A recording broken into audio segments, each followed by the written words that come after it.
So ನಮಸ್ಕಾರ ಸ್ನೇಹಿತರೆ.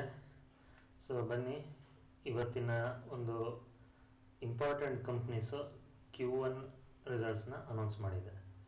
So ಇವುಗಳು ಯಾವ ಥರ ಪರ್ಫಾರ್ಮ್ ಮಾಡಿವೆ ಅನ್ನೋದನ್ನು ಎಕ್ಸ್ಪೆಕ್ಟೇಷನ್ ಶೀಟ್ ಜೊತೆಗೆ ನಾವು ಕಂಪೇರ್ ಮಾಡಿ ನೋಡೋಣ. ಮತ್ತು ಇವುಗಳ ಟೆಕ್ನಿಕಲ್ಸ್ ಕೂಡ ನಾವು ನೋಡಿ ತಿಳ್ಕೊಳ್ಳೋಣ. ಸೊ ಬನ್ನಿ, ಮೊದಲನೇ ಕಂಪ್ನಿ ಬಂದು ಟಾಟಾ ಪವರ್. ಸೊ ಟಾಟಾ ಪವರಲ್ಲಿ ನಿಮಗೆ ಸೇಲ್ಸ್ 17,073 crores, ಅಂದರೆ ನೀವು ಅಂದ್ಕೊಳ್ಳಿ 17,000 ಕೋಟಿ ಸೇಲ್ಸ್ ಎಕ್ಸ್ಪೆಕ್ಟೇಷನ್ಸ್ ಇದೆ. ಪ್ರಾಫಿಟ್ ಬಂದು 965 crores ಪ್ರಾಫಿಟ್ ಎಕ್ಸ್ಪೆಕ್ಟೇಷನ್ಸ್ ಇದೆ. ಸೊ ನೋಡೋಣ ಎಕ್ಸ್ಪೆಕ್ಟೇಷನ್ಸ್ ಬೀಟ್ ಆಗಿದೆಯಾ ಇಲ್ವಾ ಅಂತ. ಸೊ ಟಾಟಾ ಪವರಲ್ಲಿ Q1 ರಿಸಲ್ಟ್ಸ್ನ ಅನೌನ್ಸ್ ಮಾಡಿದ್ದಾರೆ. ಸೊ ನೀವು ನೋಡ್ಬೋದು 17,294 crores ಸೊ ಸೇಲ್ಸ್ನ ಡಿಕ್ಲೇರ್ ಮಾಡಿದ್ದಾರೆ. ನೆಟ್ ಪ್ರಾಫಿಟ್ ಬಂದು 1,189 crores ನೆಟ್ ಪ್ರಾಫಿಟ್ ಡಿಕ್ಲೇರ್ ಮಾಡಿದ್ದಾರೆ. ಅಂದರೆ ಟಾಟಾ ಪವರ್ ಎಕ್ಸ್ಪೆಕ್ಟೇಷನ್ಸ್ನ ಬೀಟ್ ಮಾಡಿದೆ. ಸೊ 17,073 crores ಏನೋ ಇತ್ತು. ಸೊ ನೋಡಿ 294 crores, 17,294 crores ಏನೋ ಬೀಟ್ ಆಗಿದೆ. ಸೊ ನೆಟ್ ಪ್ರಾಫಿಟ್ಟು 965 crores ಇತ್ತು. ಸೊ 1,189 crores ಬೀಟ್ ಆಗಿದೆ. ಸೊ ಈಗ ನಾವು ಟೆಕ್ನಿಕಲ್ಸ್ನ ತಿಳ್ಕೊಳ್ಳೋಣ. ಸೊ ಟಾಟಾ ಪವರ್ನ ಒಂದು ಟೆಕ್ನಿಕಲ್ ಚಾರ್ಟ್ ಇಲ್ಲಿದೆ ನೋಡಿ. ಸೊ ಇದು one day chart. So one day ಚಾರ್ಟಲ್ಲಿ ನೋಡಿ ಯಾವ ಥರ ಇದು ಸಪೋರ್ಟ್ ತೊಗೊಂಡು ಒಂದು ಅಸೆಂಡಿಂಗ್ ಪ್ಯಾಟರ್ನಲ್ಲೇ ಎಷ್ಟು ಮೇಲಕ್ಕೆ ಹೋಗಿದೆ. ಸೊ ಯಾರಾದರೂ ಒಂದು 250 ಅಥವಾ ಸ್ಟಾಕ್ ಈ ರೇಂಜಲ್ಲಿ ಇದ್ದಾಗ 225 ರೇಂಜಿಗೆ ಬಂದಿತ್ತು. ಸೊ 225 ರೇಂಜಲ್ಲಿ ಇನ್ವೆಸ್ಟ್ ಮಾಡಿದವ್ರದ್ದು ಇವತ್ತು ಡಬಲ್ ಆಗಿದೆ ದುಡ್ಡು. ಸೊ 100% ಪ್ರಾಫಿಟ್ಟು ಇದರಲ್ಲಿ ಹೋಗಿರುತ್ತೆ. ಇದರಲ್ಲಿ ಏನಪ್ಪ ಅಂತ ನಾವು ನೋಡಿದ್ರೆ, ಈಗ ಸ್ಟಾಕ್ ಎಲ್ಲಿದೆ ನೋಡಿ, ಕರೆಕ್ಟಾಗಿ ರೆಸಿಸ್ಟೆನ್ಸ್ ಪಾಯಿಂಟ್ನ ಇಲ್ಲಿ ಮುಟ್ಟಿದೆ. ಸೊ ಕರೆಕ್ಟಾಗಿ ಇಲ್ಲಿ ರೆಸಿಸ್ಟೆನ್ಸ್ ಪಾಯಿಂಟ್ನ ಮುಟ್ಟಿದೆ. ಸೊ ಈ ಟ್ರೆಂಡ್ ಲೈನ್ನ ಒಂದು ಸಪೋರ್ಟ್ನ ಬ್ರೇಕ್ ಮಾಡಿ ಸ್ಟಾಕು ಇಲ್ಲೊಂದು ಸೈಡ್ ವೇಸ್ ಪ್ಯಾಟರ್ನಲ್ಲಿ ಬಂದು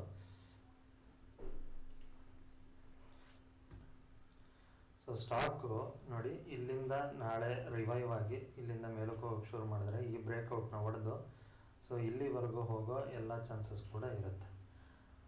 ಅಂದರೆ ಎಷ್ಟು, ಇಲ್ಲಿಗೆ ನಿಯರ್ಲಿ 525 rupeesವರೆಗೂ ಹೋಗೋ ಚಾನ್ಸಸ್ಸು ಕೂಡ ಇದೆ. ಸೊ ನಾಳೆ ಬ್ರೋಕರೇಜ್ ಕಂಪ್ನಿಗಳು ಯಾವ ಥರ ಟಾರ್ಗೆಟ್ ಕೊಡ್ತವೆ ಆ ರೀತಿ ಪರ್ಫಾರ್ಮ್ ಮಾಡೋ ಸಾಧ್ಯತೆ ಟಾಟಾ ಪವರ್ ಸ್ಟಾಕಲ್ಲಿ ಕಾಣುತ್ತೆ. ಯಾರಿಗಾರು ಟಾಟಾ ಪವರ್ ಸ್ಟಾಕಲ್ಲಿ ಇನ್ವೆಸ್ಟ್ ಮಾಡೋರು, EV ಸೆಕ್ಟ್ರಲ್ಲಿ ಇನ್ವೆಸ್ಟ್ ಮಾಡಬೇಕು ಅಂತಿರೋರು ಖಂಡಿತ ಈ ಸ್ಟಾಕ್ನ ಪರಿಗಣಿಸಬಹುದು. ಬನ್ನಿ ಮುಂದಿನ ಸ್ಟಾಕ್ಗೆ ಹೋಗೋಣ. ಸೊ ನೆಕ್ಸ್ಟ್ ಸ್ಟಾಕ್ ಬಂದು ಎಲ್ಲರ ತುಂಬ ನೆಚ್ಚಿನ ಸ್ಟಾಕ್ ಸೋಲಾರ್ ಇಂಡಸ್ಟ್ರೀಸ್. ಎಲ್ಲರ ತುಂಬ ಮೋಸ್ಟ್ ಅವೈಟೆಡ್ ರಿಸಲ್ಟ್ ಅಂತಲೇ ನಾವು ಹೇಳ್ಬೋದು. ಸೊ ಯಾಕಂದರೆ ಸೋಲಾರ್ ಇಂಡಸ್ಟ್ರೀಸ್ ಕಂಪ್ನಿ ನಾನು ನೋಡ್ತಿದ್ದ ಹಾಗೆ ಅದು 2,800 ರೇಂಜಲ್ಲಿತ್ತು. ಸೊ ನೋಡ್ತಿದ್ದಾಗೆ 2.5 ಮಂತ್ಸಲ್ಲಿ ಶೇರು ಟ್ರಿಪಲ್ ಆಗಿ ಇವಾಗ 10,000, ನಿಯರ್ಲಿ 13,000 ಟಚ್ ಆಗಿ ಇವಾಗ 10,000 ರೇಂಜಲ್ಲಿ ಬಂದು ಸ್ಟ್ರಕ್ ಆಗಿದೆ. ಸೊ ನೋಡೋಣ ಇದರ ರಿಸಲ್ಟ್ ಎಕ್ಸ್ಪೆಕ್ಟೇಷನ್ ಶೀಟ್ ಜೊತೆ. ನೋಡಿ ಎಕ್ಸ್ಪೆಕ್ಟೇಷನ್ ಬಂದು ಸೇಲ್ಸಲ್ಲಿ 2,006 crores ಇದೆ. ಸೊ ಪ್ರಾಫಿಟ್ ಬಂದು 292 crores ಇದೆ. ನೋಡೋಣ ಸೋಲಾರ್ ಇಂಡಸ್ಟ್ರೀಸ್ ಯಾವ ಥರ ಪರ್ಫಾರ್ಮ್ ಮಾಡಿದೆ ಅಂತ. ನೋಡಿ ನಿಮ್ಮ ಕಣ್ಣೆದುರುಗಡೆ ಇದೆ ಸೋಲಾರ್ ಇಂಡಸ್ಟ್ರಿಯ ಒಂದು Q1 ರಿಸಲ್ಟ್. ಸೇಲ್ಸ್ ಬಂದು 1695 ಸೇಲ್ಸ್ ಆಗಿದೆ. 1695 crores ಸೇಲ್ಸ್ ಆಗಿದೆ. Net profit 301 crores net profit ಆಗಿದೆ. ಸೊ ಅಲ್ಲಿಗೆ ನೆಟ್ ಪ್ರಾಫಿಟ್ ಬಂದು ಎಕ್ಸ್ಪೆಕ್ಟೇಷನ್ಸ್ನ ಬೀಟ್ ಮಾಡಿದೆ. ಸೇಲ್ಸಲ್ಲಿ ಎಕ್ಸ್ಪೆಕ್ಟೇಷನ್ಸು ಮಿಸ್ ಆಗಿದೆ. ಇನ್ನೊಂದು ಸತಿ ನೋಡ್ಕೊಂಬಂದ್ಬಿಡೋಣ. ನೆಟ್ ಪ್ರಾಫಿಟ್ ಎಕ್ಸ್ಪೆಕ್ಟೇಷನ್ 295 crores ಇತ್ತು, 301 crore ಅಂದರೆ ನೆಟ್ ಪ್ರಾಫಿಟ್ ಬೀಟ್ ಆಗಿದೆ. ಸೇಲ್ಸು 2,200 ಚೇಂಜ್ ಏನೋ ಇತ್ತು. ಸೊ 1695 crores ಸೇಲ್ಸ್ನ ಡಿಕ್ಲೇರ್ ಮಾಡಿದೆ. ಅಂದರೆ ಇದು ಮಿಕ್ಸ್ಡ್ ನಂಬರ್ಸ್ ಅಂತಲೇ ಹೇಳ್ಬೋದು. ಸೊ ಈಗಾಗಲೇ ನೋಡಿ ಸ್ಟಾಕು ತುಂಬ ಮೇಲಕ್ಕೆ ಹೋಗಿದೆ. ಇದರ ಮಾರ್ಕೆಟ್ ಕ್ಯಾಪ್ ಕೂಡ ಇನ್ಕ್ರೀಸ್ ಆಗಿದೆ.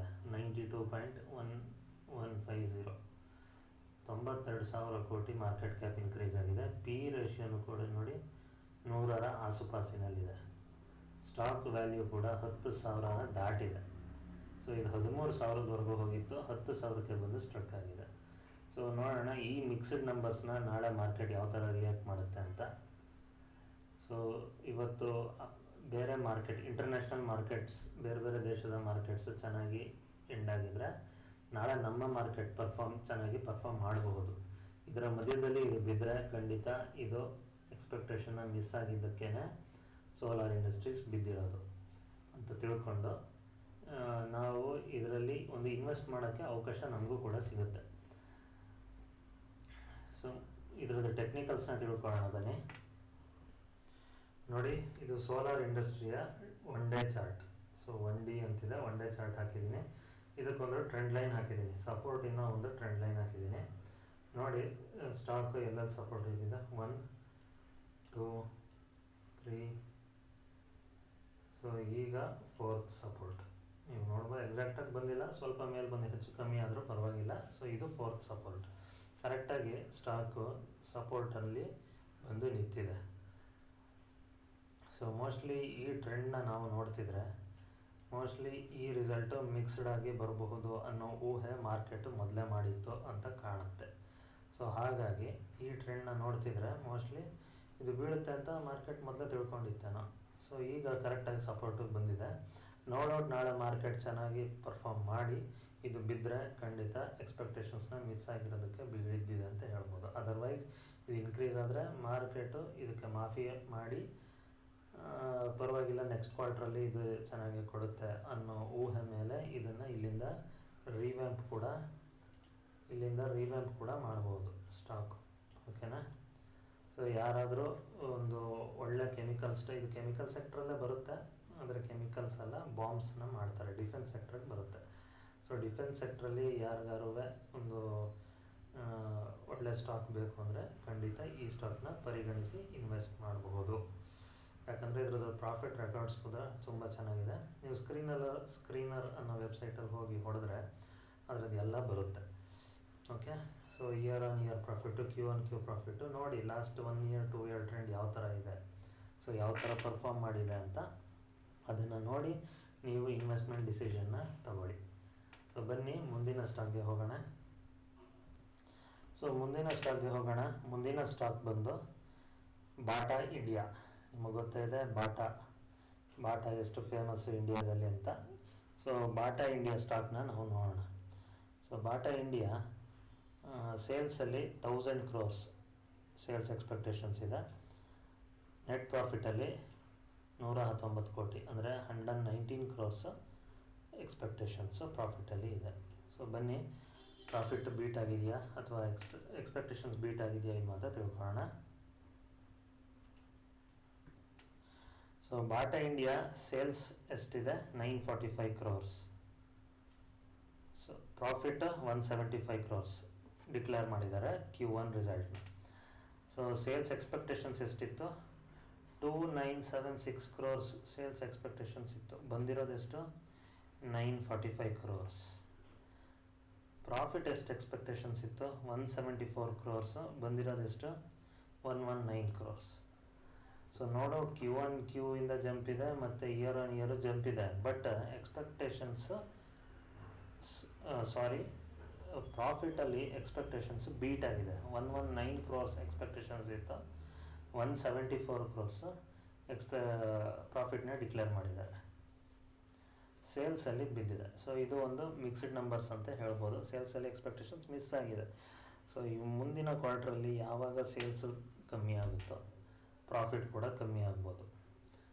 ಸೊ ಪ್ರೊವೈಡೆಡ್ ಇವರು ಸ್ಟಾಕ್ ಪ್ರೈಸ್ನ ಅದು ಪ್ರಾಡಕ್ಟ್ ಪ್ರೈಸ್ನ ಜಾಸ್ತಿ ಮಾಡಿದ್ರೆ ಮಾತ್ರ ಪ್ರಾಫಿಟಲ್ಲಿ ಏರಿಕೆಯನ್ನು ಕಾಣ್ಬೋದು.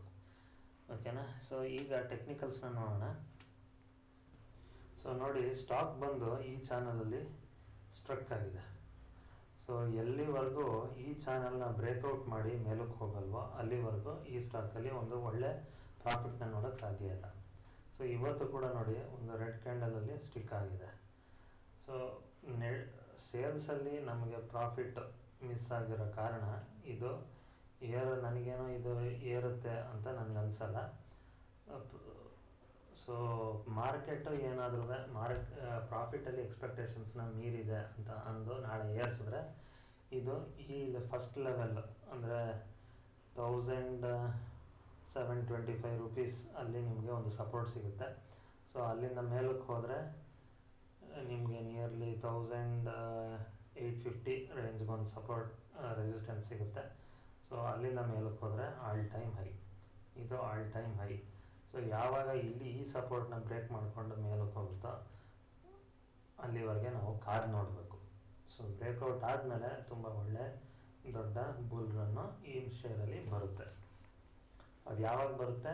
Q1Q ಇಯರ್ ಆನ್ ಇಯರು ಪ್ರಾಫಿಟ್ನ ಚೆನ್ನಾಗಿ ತೋರಿಸೋದಾಗ ಮಾತ್ರ, ಅಲ್ಲಿವರೆಗೂ ಬರೋದಿಲ್ಲ. ಓಕೆನಾ ಫ್ರೆಂಡ್ಸ್? ಯಾರಾದರೂ ಒಂದು FMCG ಸೆಕ್ಟ್ರಲ್ಲಿ, ಫಾಸ್ಟ್ ಮೂವಿಂಗ್ ಕನ್ಸ್ಯೂಮರ್ ಫುಡ್ ಸೆಕ್ಟ್ರಲ್ಲಿ ಇನ್ವೆಸ್ಟ್ ಮಾಡಬೇಕು ಅನ್ನೋರು ಬಾಟಾನ ಕೂಡ ಕನ್ಸಿಡರ್ ಮಾಡಬಹುದು. ಸೊ ಮುಂದಿನ ಸ್ಟಾಕ್ಗೆ ಹೋಗೋಣ. ಸೊ ಮುಂದಿನ ಸ್ಟಾಕ್ ಬಂದು ಇಂಡಿಗೋ ಪೇಂಟ್ಸ್. ಸೊ ಇಂಡಿಗೋ ಪೇಂಟ್ಸಲ್ಲಿ 320 crores ಸೇಲ್ಸ್ ಎಕ್ಸ್ಪೆಕ್ಟೇಷನ್ಸ್ ಇದೆ, 33 crores ಪ್ರಾಫಿಟ್ ಎಕ್ಸ್ಪೆಕ್ಟೇಷನ್ಸ್ ಇದೆ. ಸೊ ಬನ್ನಿ ಈ ಎಕ್ಸ್ಪೆಕ್ಟೇಷನ್ಸ್ನ ಇಂಡಿಗೋ ಪೇಂಟ್ಸ್ ಬೀಟ್ ಮಾಡಿದೆಯಾ, ಮಿಸ್ ಆಗಿದೆಯಾ ನೋಡೋಣ. ನೋಡಿ, ಇಂಡಿಗೋ ಪೇಂಟ್ಸ್ ಅದರ Q1ನ ಡಿಕ್ಲೇರ್ ಮಾಡಿದೆ. ಸೊ Q1 ರಿಸಲ್ಟ್ಸಲ್ಲಿ ಸೇಲ್ಸು 294 crores ಆಗಿದೆ. ಎಕ್ಸ್ಪೆಕ್ಟೇಷನ್ಸ್ ಎಷ್ಟಿತ್ತು? 320 crores ಎಕ್ಸ್ಪೆಕ್ಟೇಷನ್ಸ್ ಇತ್ತು. ಅದೇ ಥರ ಪ್ರಾಫಿಟ್ 33 crores ಎಕ್ಸ್ಪೆಕ್ಟೇಷನ್ಸ್ ಇತ್ತು, 26.5 crores ಎಕ್ಸ್ಪೆಕ್ಟೇಷನ್ ಮಿಸ್ ಆಗಿದೆ. 26.5 crores ಡಿಕ್ಲೇರ್ ಮಾಡಿದೆ, 33 crores ಎಕ್ಸ್ಪೆಕ್ಟೇಷನ್ಸ್ ಇತ್ತು. ಸೊ ಎಕ್ಸ್ಪೆಕ್ಟೇಷನ್ಸ್ ಮಿಸ್ ಆಗಿದೆ. ಸೊ ಸೇಲ್ಸಲ್ಲೂ ಮಿಸ್ ಆಗಿದೆ, ಪ್ರಾಫಿಟಲ್ಲೂ ಮಿಸ್ ಆಗಿದೆ. ಸೊ ಹೀಗಾಗಿ ಸ್ಟಾಕು ನಾಳೆ ಬೀಳಬಹುದು, ಬೀಳಲಿಕ್ಕೆ ಒಂದು ಬುನಾದಿ ಅಂತ ಹೇಳ್ಬೋದು. ಸೊ ಈ ಕಾರಣ ಇಟ್ಕೊಂಡು ಸ್ಟಾಕು ನಾಳೆ ಬೀಳ್ಬೋದು. ಇದರ ಟೆಕ್ನಿಕಲ್ಸ್ನ ಒಂದ್ಸತಿ ನೋಡ್ಕೊಂಬರೋಣ.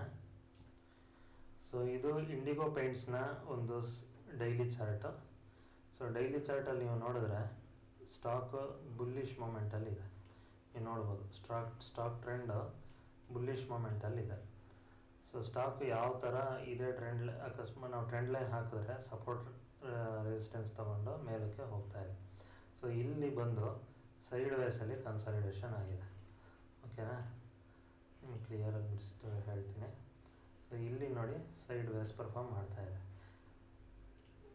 ಏನಕ್ಕೆ ಸೈಡ್ ವೇಸ್ ಪರ್ಫಾರ್ಮ್ ಮಾಡ್ತಿದೆ ಸ್ಟಾಕು ಅಂತ ನಾವು ನೋಡೋಕ್ಕೆ ಹೋದರೆ Q1 ರಿಸಲ್ಟ್ಗೆ ಅವೈಟ್ ಅಲ್ಲಿ ಇತ್ತು. ಸೊ Q1 ರಿಸಲ್ಟ್ ಬಂದ ಮೇಲೆ ಇನ್ವೆಸ್ಟ್ ಮಾಡೋಣ ಅಂತ ಸುಮಾರು ಜನ ತಿಳ್ಕೊಂಡಿರ್ತಾರೆ. ಹಾಗಾಗಿ ನೋಡಿ ಈ ಸಪೋರ್ಟ್ ತೊಗೊಂಡು ಮೇಲಕ್ಕೆ ಹೋಗ್ತಾ ಇಲ್ಲ.